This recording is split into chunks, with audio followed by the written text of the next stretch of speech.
오늘 주시는 하나님의 말씀은 사도행전 1장 8절 한 절입니다. 우리 주어진 말씀을 함께 읽도록 하겠습니다. 1장 8절 한 절의 말씀입니다. 오직 성령이 너희에게 임하시면 너희가 권능을 받고 예루살렘과 온 유대와 사마리아와 땅끝까지 이르러 내 증인이 되리라 하시니라. 아멘. 이 시간에는 우리 할렐루야 찬양대에 찬양 읽겠습니다.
할렐루야. 우리 영광의 박수로 하답하겠습니다.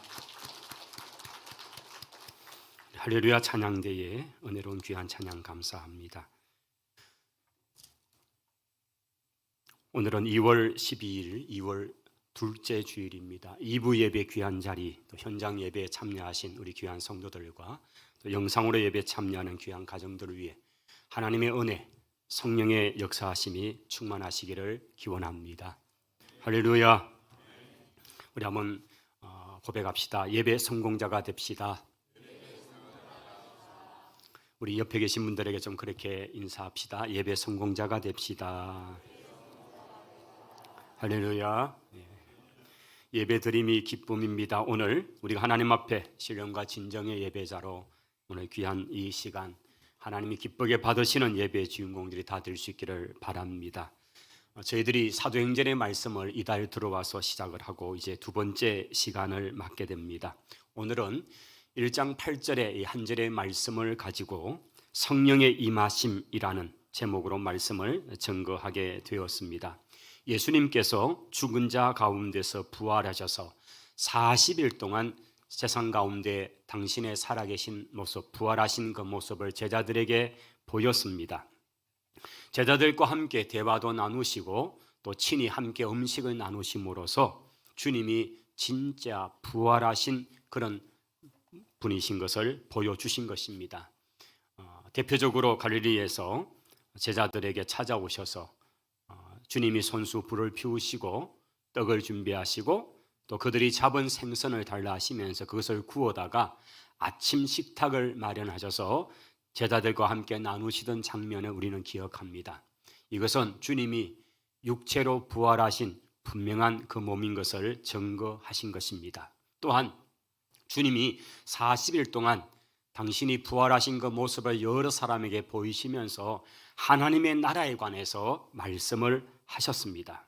그리고 제자들은 부활하신 예수님이 진짜 부활하신 그 몸인 것을 만져보기도 하고 그들은 직접 만나서 그 부활의 주님을 그들은 경험했습니다. 그리고 이 부활하신 주님을 증거한 일을 그렇게 감당할 수 있게 된 것입니다. 제자들 가운데는 예수님이 진짜 부활했다는 소식을 자신이 직접 그 상처난 흔적을 만져보지 않고는 믿을 수 없다, 이렇게 주장했던 제자도 있습니다. 예수님이 없는 자리에서 자신이 없는 사이에 예수님께서 부활하셔서 그들 가운데 찾아와서 자기들이 부활했다는 얘기를 그는 믿을 수가 없었습니다. 그래서 제자들끼리 있는 데서 나는 예수님 그 상처난 그 흔적을 내가 손가락 넣어보지 않고는 못 믿겠다, 이런 말을 했는데 주님은 그 자리에 계시지 않으셨지만은 들으셨습니다.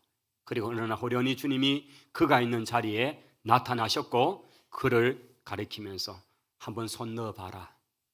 내가 거짓말하는지 그거 아니겠습니까? 내가 참말하는지 내가 진짜 살아났는지 아닌지 한번 손 넣어봐라. 주님께서 그 못 박힌 자국, 창질인 그 흔적을 직접 보여주셨습니다. 그때에 그 제자는 주는 진짜 하나님이십니다, 그렇게 그가 고백했습니다. 그는 도마라는 이름의 제자였고 바로 이 일 때문에 그의 별명은 앞으로 계속적으로 의심 많은 도마, 이렇게 되고 만 것입니다. 사실 그는 이 경험 이후에 부활하신 예수님이 진짜 부활했고 자기가 손가락 넣어봤다, 아마 이 증거를 그가 그의 목숨이 끝날 때까지 증거하는 증인의 삶을 살았을 것입니다. 그는 진짜 복음을 증거하다가 자기 생명을 주님께서 기꺼이 내어놓는 순교의 자리까지 갔다, 그렇게 기독교 역사에서는 얘기하고 있습니다. 바로 이렇게 제자들에게, 의심 많은 제자들에게 주님이 살아나신 것을 보여줌을 통해서 부활이 분명한 사건이고 역사적 사실이라는 사실을 보여주셨던 것입니다. 자, 그런데 우리 예수님께서 부활하신 당신의 모습을 쭉 보여주실 동안에도 제자들의 제일 큰 관심은 어디 있을까? 나도 부활에 참여하겠네, 이것보다도 그들의 관심은 이제 예수님이 분명히 죽은 것을 보았고 살아난 것을 직접 이렇게 보고 있으니까 우리 예수님 통해서 이 나라가 새롭게 되겠다, 우리나라가 새롭게 광복을 맞고 우리나라가 해방을 맞겠다. 그때는 로마에 의해서 압제를 받고 있던 때니까 우리나라가 빨리 독립을 해야 되는데 이제 예수님으로 중심해서 독립하면 되겠다, 이게 제자들의 관심이었습니다. 그래서 주님 앞에 자꾸 묻는 것이 이스라엘 나라의 회복이 언제입니까? 우리가 언제 광복 오겠습니까? 이 질문을 하였던 거죠. 그러면 예수님께서 어떻게 대답하셨을까요? 주님께서는 그때가 아니다라고 말씀하고 오히려 이 말씀을 하는 거죠. 때와 시기는 아버지께서 자기의 고난에 주셨으니 너희가 알 바가 아니다. 1장 7절에 그렇게 말씀합니다. 언제 나라가 회복되고 언제 그런 때가 오는가, 이것은 너희의 관심이 아니다 말씀하시고 그 다음 8절에 오늘 읽었던 본문의 말씀처럼 오직 성령이 너희에게 임하시면 너희가 권능을 받고 예루살렘과 온 유대와 사마리아와 땅끝까지 이르러 내 증인이 되리라, 이 말씀을 하신 것입니다. 우리 예수님께서 오늘 제자들에게 보여주신 그 이야기, 또 사실 주님이 고난을 받기 전에 제자들과 함께 감람산이라는 곳에서 많은 말씀을 전거해 주셨습니다. 예루살렘이 내려다 보이는 바로 그 앞에 있는 산, 그것이 바로 마운틴 올리브 산입니다. 감람산입니다. 이 산에서 제자들과 함께 많은 대화를 나누었던 것을 우리는 마태복음 24장 25장에 보면 감람산 강화, 감람산에서 하신 설교, 이렇게 우리가 제목을 잡는데 거기서 예수님께서 이런 말씀을 하신 것입니다. 그 마지막 때가 되면 징조들이 있다. 그 징조가 있는데 그때가 되면 온 지역에 난리의 소문이 나게 될 것이다. 여러분, 난리 소문, 전쟁의 소문. 여러분, 지금 우리가 21세기에 들어와서도 우리가 이 소문을 듣고 있습니다. 러시아가 우크라이나를 그렇게 침공을 했다. 이 침공이 지금 계속되고 있다. 이런 얘기를 듣고 있습니다. 더 많은 그런 전쟁이 지금 일어나고 있다는 얘기도 듣고 있습니다. 그뿐이 아닙니다. 또 도처에서 지진이 나고 이런 얘기들이 있다 하는 것입니다. 여러분, 우리가 이번 주간에 일어났던 그 지진 이야기, 그 터키 땅에 일어난 그 지진, 7.8이라는 강도의 지진이 일어나서 그냥 단 몇 분 동안 흔들었는데 지금 그 나라 안에 도대체 얼마나 많은 피해자가 일어났는지, 사망자가 얼마일지 아직은 예측이 안 됩니다. 그냥 대강 추측하는 것은 지금은 2만 명 넘지만은 그 잔해 속에 갇혀 있는, 구출하지 못하는 사람 수가 20만도 넘는다 그러잖아요. 그러면 지금 이렇게 골든타임 시간이 지났으니까 아마 언제쯤 지나면요 20만도 넘었다 이런 얘기가 나올 수도 있습니다. 이런 지진의 이야기가 들릴 것이다, 주님이 그렇게 말씀하셨습니다. 난리의 소문이 나고 기근에 그런 소문이 있고, 여러분 지금 그 기근들을, 이것은 지금 이 순간도 우리가 1초, 2초, 3초 하는 그 한 초 한 초 순간에 수십 명씩 굶어 죽고 있는 것이 현장, 지금 이 지구촌의 이야기입니다. 그리고 지진의 이야기, 이런 얘기를 듣게 될 텐데, 그러나 그때 아직 때가 아니다, 아직 마지막이 아니다고 주님이 말씀합니다. 그러면서 주님께서 무엇이 마지막에 정확한 것 그건가? 그것은 땅끝까지 복음이 증거되어야 하리니 그제서야 끝이 오리라. 할렐루야. 주님이 그렇게 말씀하신 것입니다. 전쟁 소문, 그거는 징조야. 지진 징조일 거야. 마지막 때가 가까이 왔다는 징조들일 거야. 그러나 진짜 마지막은 이 천국의 복음이 세상 끝까지 증거되어야 하리니 그제서야 끝이 올 것이다. 주님은 그렇게 말씀하셨습니다. 그 맥락에서 오늘 이 사도행전 1장 7절과 8절 이야기는 그겁니다. 부활하신 주님 당신의 모습을 보여주어도 제자들은 자꾸 관심이 이제 우리나라 회복됩니까? 우리나라 광복됩니까? 주님이 이 로마를 몰아내 우리나라가 진짜 회복됩니까? 그걸 생각하는데, 주님이 말씀하시는 마지막 때는 주님의 재림의 때, 세상의 마지막 때를 말하고 계신 거죠. 그러면서 전쟁의 소문이 들릴 것이고 기근이 있고 많은 지진의 얘기를 들릴 텐데, 그때가 들리더라도 그게 끝이 아니야.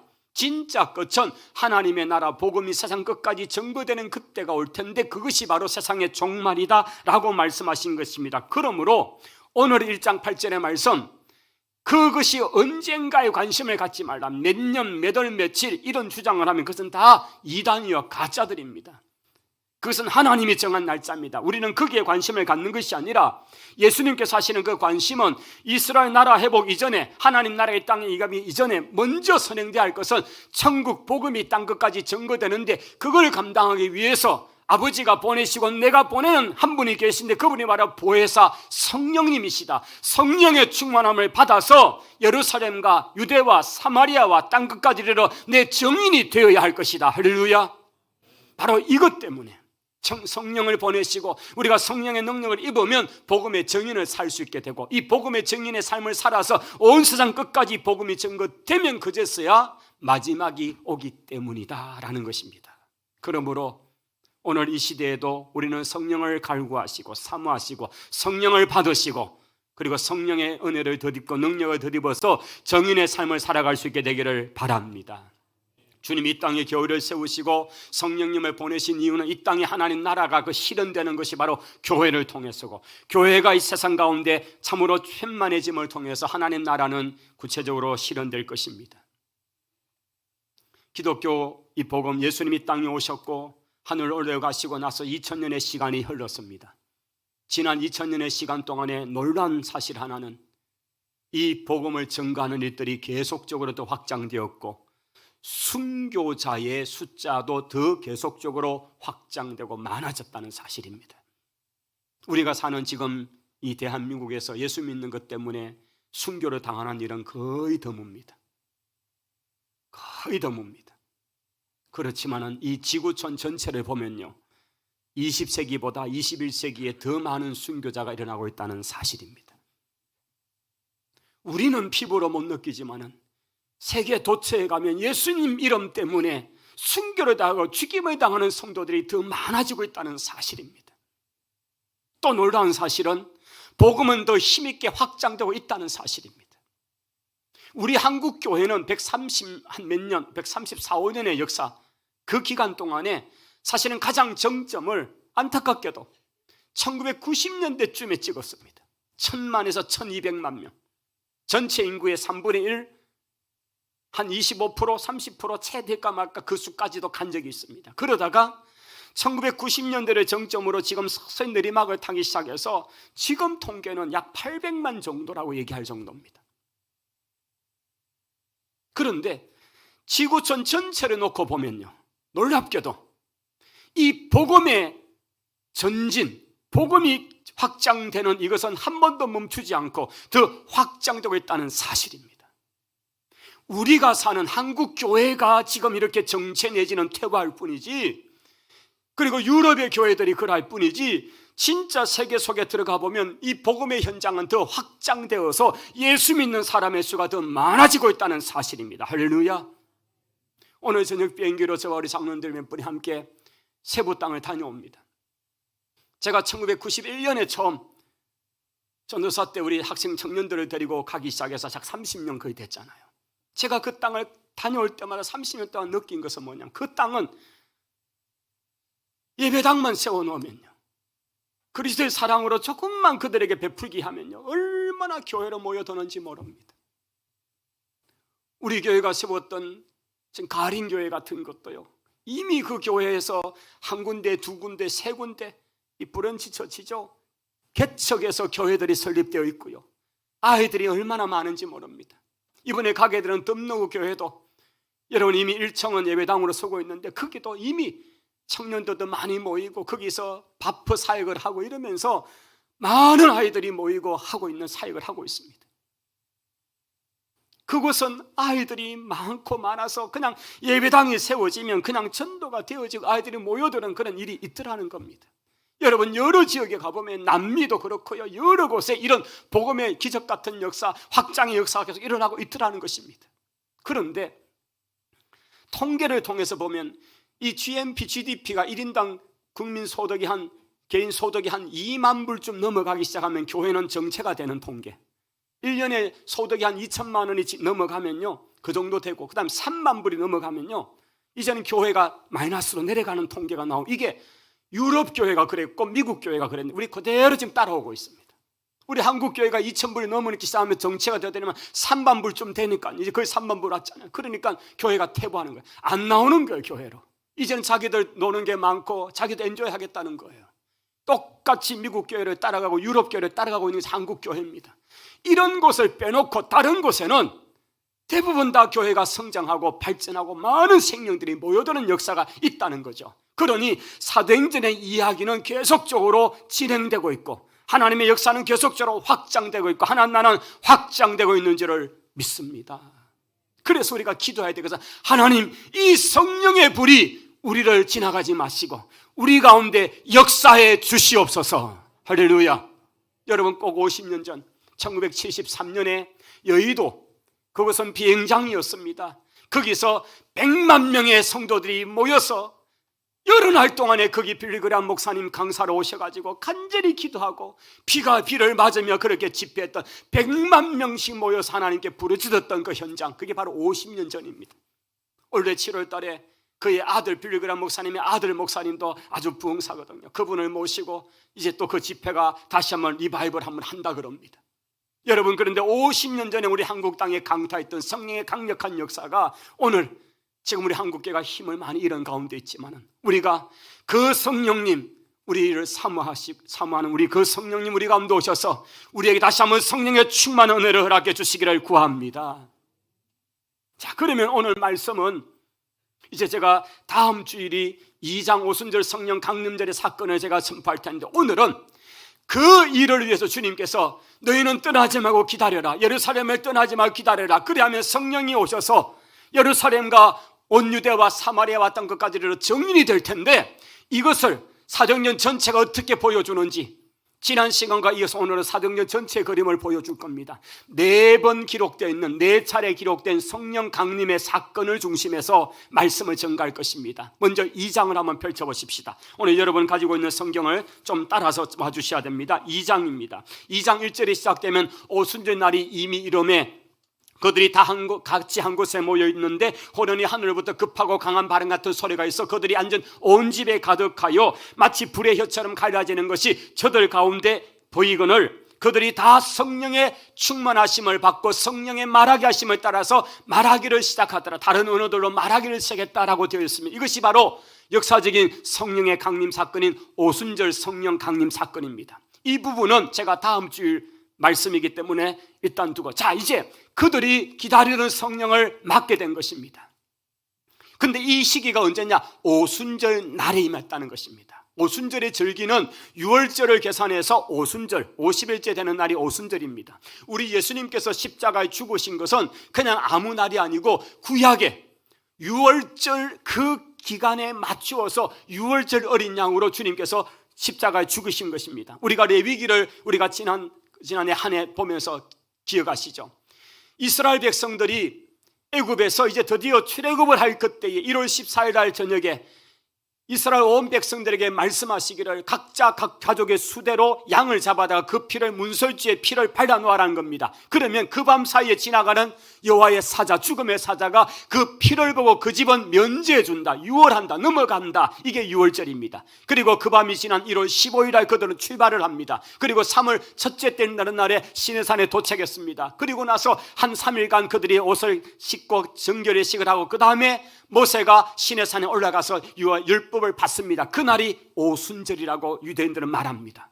샤부오트라고 말합니다. 그래서 6월절에서 오순절까지 시간이 50일째 되는 날이라는 거죠. 우리 예수님께서 오순절에 6월절에 맞추어서 십자가에 죽으십니다. 그리고 3일 만에 부활하십니다. 40일 동안 살아계신 모습을 보여주셨습니다. 그러면서 부탁하신 말씀이 예루살렘을 떠나지 말고 아버지가 내게 보내는 성령을 기다려라. 그러면 몇 날이 못 되어 성령이 내 가운데 임할 수 있을 것이다. 그러니 그들은 최소한 43일쯤 지난, 그러니까 7일 정도, 더 길게 잡으면 열흘 정도 동안 마가의 다락방 예루살렘에서 간절히 기도하면서 기다렸던 것입니다. 오늘 사도행전 2장 1절 오순절은 바로 예수님의 죽으심과 기준으로 50일째, 부활을 기점으로 47일째쯤 되는 날, 드디어 오순절의 절기가 왔는데 그날에 맞추어서 성령의 강력한 세례 부으심, 성령의 충만한 역사, 우리가 흔히 말하는 오순절 성령 강림의 사건이 나타난 것입니다. 자, 이것이 첫 번째 성령 강림에 대한 그런 기록이고요. 이제 두 번째는 사도행전 8장으로 넘어가겠습니다. 사도행전 8장은 한 1년쯤 오순절 성령 강림의 사건에서 1년쯤 지난 때입니다. 복음이 힘있게 전거되니까 예수 믿는 사람들의 수가 많아집니다. 3,000명씩 하루에 세례를 받고 5,000명도 주교로 돌아온 역사가 나타났습니다. 복음을 힘있게 전하니까 사탄도 등달아서 강력하게 교회를 무너뜨리고자 시도하죠. 그래서 야고보 사도를 먼저 그냥 쳐버립니다. 야고보 사도가 순교하고 그 신호에 맞춰서 베드로를 잡아들이고 교회를 핍박을 시작해서 많은 사도들과 제자들이 흩어질 수밖에 없습니다. 그렇게 흩어진 제자들 중에서 빌립이라는 7분의 집사님 중에 있었던 그분이 어디로 가는가? 사마리아 성으로 가게 됩니다. 이 사마리아에 와서 거기서 복음을 전하는데 하나님의 역사가 나타납니다. 빌립이 4장 5절 사마리아 성에 내려가 그리스도를 백성에게 전파하니 무리들이 듣게 됩니다. 귀신들이 떠납니다. 그리고 거기서 빌립이 하나님 나라와 예수 그리스도 이름에 관한 전담을 그들이 듣고 믿고 남녀가 세례를 받고 또 다른 사람들이 세례를 받는데 그게 놀라운 역사가 나타납니다. 이 소식이 예루살렘 교회에 남아있던 베드로와 요한에게 들립니다. 그러니 진짜 사마리아가 하나님의 은혜를 입었나? 그리고는 두 사도를 보내어서 시찰을 하게 합니다. 그러니까 진짜 베드로가 요한이 와서 사마리아 성을 보니까 이 사람들이 달라져 있습니다. 그래서 그들을 위해서 참으로 그들을 위해서 성령 받기를 기도합니다. 이게 바로 8장 15절입니다. 사마리아 성에 내려온 베드로와 요한이 그 사마리아 성에 예수 믿는 사람들을 향해서 성령 세례, 성령 받기를 위해서 간절히 기도하는데 기적 같은 역사가 나타납니다. 16절, 이는 아직 한 사람에게도 성령 내리신 일이 없었다는 겁니다. 어디에? 사마리아 성에. 그런데 예수의 이름으로 세례를 받았을 뿐인데 이 두 사도 베드로와 요한이 안수를 하니까 성령이 그들에게 임하는 것입니다. 할렐루야. 이게 바로 두 번째 사마리아 성에 임한 성령 세례, 성령 충만의 사건입니다. 이렇게 해서 사마리아 성에 성령의 강력한 역사가 나타나는 것입니다. 성령을 받게 되는 것입니다. 그 다음 어디로 넘어가느냐? 10장으로 넘어갑니다. 이제 시기는 10년쯤 세월이 흐른 것으로 보여집니다. 이렇게 복음이 막 전거되고 있는데 이 사도행전 10장 여러분은 44절에 펼쳐놓으시고 이 10장은 이런 스토리입니다. 이제 복음을 힘있게 전가하는 가운데 베드로가 욥바라는 곳으로 내려갑니다. 항구 도시입니다.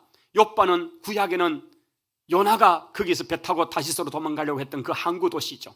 이 베드로가 하나님의 인도를 따라 복음을 전하다가 욥바에 와서 피장 시몬의 집에 와서, 피장은 가죽을 다루는 사람이죠. 그래서 이 가죽을 다루는 그 집에 와서 이제 머무는데 기도하는데 하나님께서 그에게 기도하는 가운데 환상을 보여주시는데 얄궂은 환상을 보여줍니다.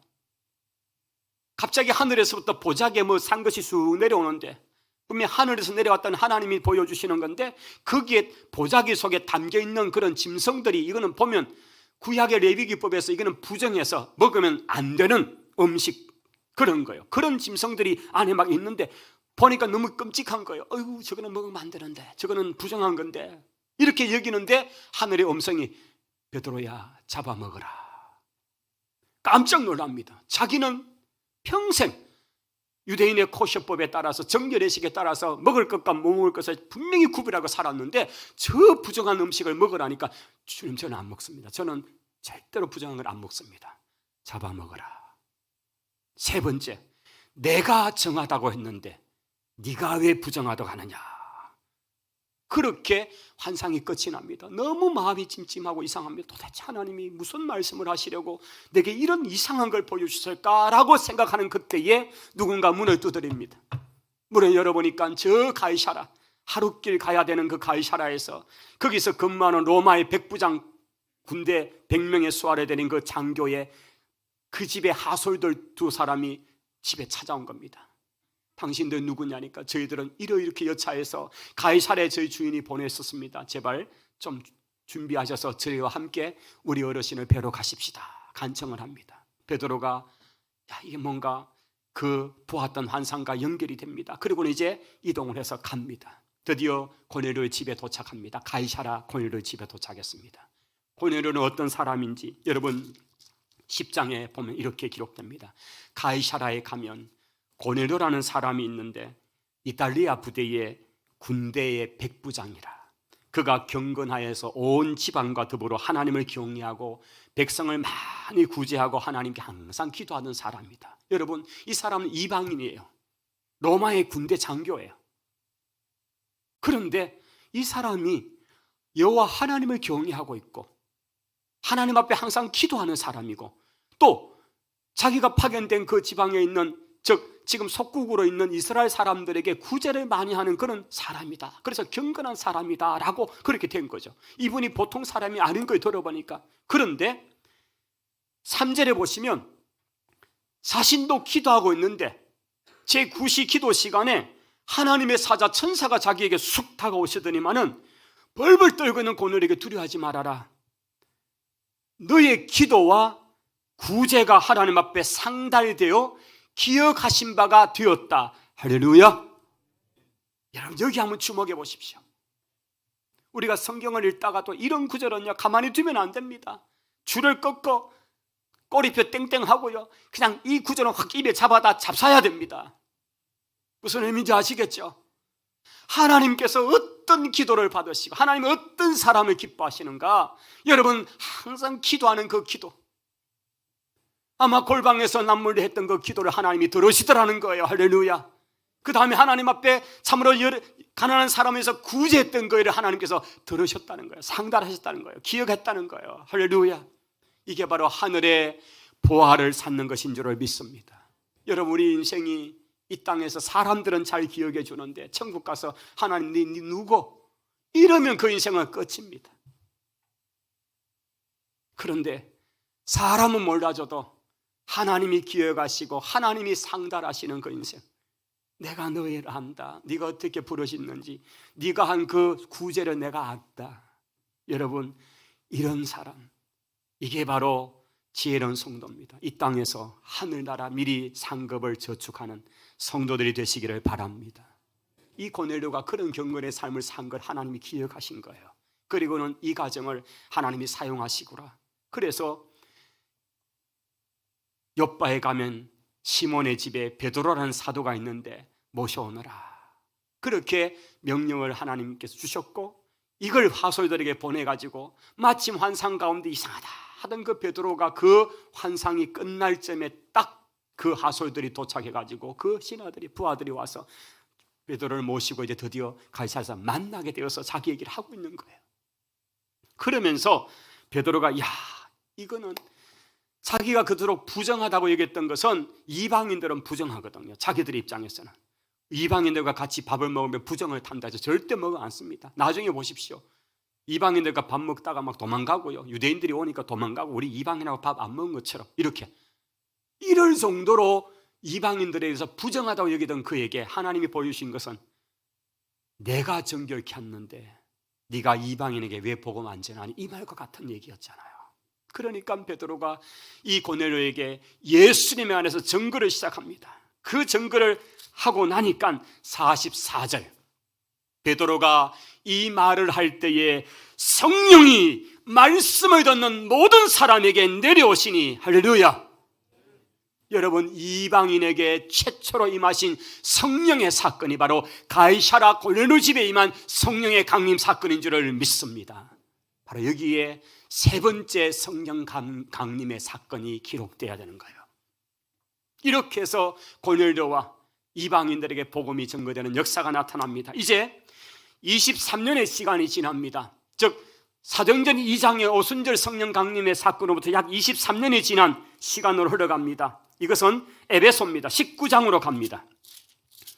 사도행전 19장으로 가는데, 사도행전 19장에 가시면 이 본문은 사도 바울이 세 번째 선교 여행을 이제 가게 되어서 에베소에 도착한 때입니다.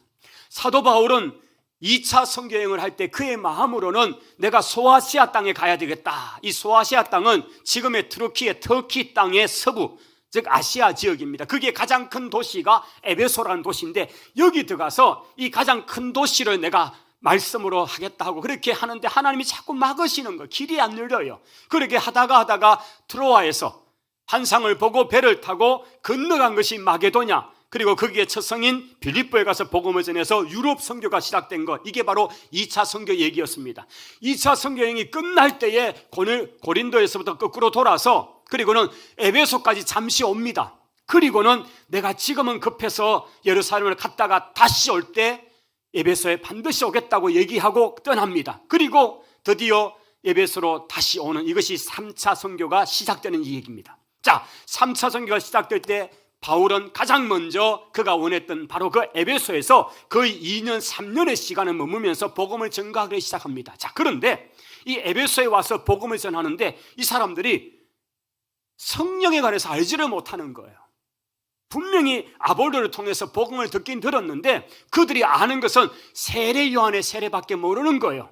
그래서 바울이 그들 앞에, 에베소 성도들 앞에 복음을 전합니다. 세례 요한은 하나님이 보내신 주의 사자고 예수님의 길을 예비하던 자인데, 그가 세례를 베풀 때에 그는 이런 말을 했어요. 나는 물로 세례 주지만은 내 뒤에 오신 이는 나보다 너무나 크신데 나는 그분의 신발끈도 메고 푸는 그런 것을 감당할 수 없는 종이다.